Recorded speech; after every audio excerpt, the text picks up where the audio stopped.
बरं मला हे सांग, बिग बॉस मराठी तर आता चालू झाले. आता हे कलाकार जे आहेत बिग बॉसमध्ये आलेले मराठी, हे सगळे तर चांगले आहेत त्याने घेतलेले. ह्यांच्या व्यतिरिक्त अजून कोण कोण ॲड व्हायला पाहिजे?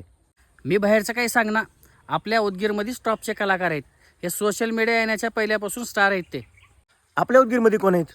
आपल्या उदगीरचे स्टाईलिश स्टार अजय भाऊ पारखे, हां, उदगीरचे रिअल सिंगम नागेश भाऊ गुंडिले, बरं. युनिव्हर्सिटी गोल्ड मेडलिस्ट विशाल उर्फ विक्की सोनवणे, हां उदगीरचे सुप्रसिद्ध गायक धम्माजी टिगोटे, हां, गायक चांगले आहेत बघते. उदगीरचे क्वालिटी स्पोर्ट्समॅन राहुल चव्हाण, बरोबर. सगळ्या मित्रांना सपोर्ट करणारे धनराज जवळगेकर, आपल्या उदगीरचा आयकॉनिक स्टार देवीलाल, करेक्ट आहे. लवारा गावचे युथ आयकॉन अजित भाऊ धनुरे बेस्ट. आणि माननीय सचिन भाऊ हुंडेकर. संपले. अजून एक आहे, अजून कोण राहिले? निलेश बेंद्रे. तू तर जाणार म्हणलास की पहिलं. बोलवल्यावर कोण जाणार भया?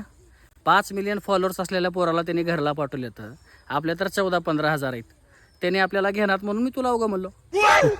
बरोबर आहे. पण सगळ्या जेंट्स लोकांचं नाव घेतल्याचं लेडीजचं एकाचं बी नाव घ्यायला नाहीस. लेडीज लोकांचं कसं राहते माहिती आहे का? बिग बॉसमध्ये जाऊन बी भांडणंच करायचं आहे आणि घरात बसून बी भांडणंच करायचं आहे. मग त्याच्यासाठी बिग बॉसमध्ये जायची काय गरज आहे? घरातच बसून भांडणं करायचं. पॉईंट आहे. चला आता.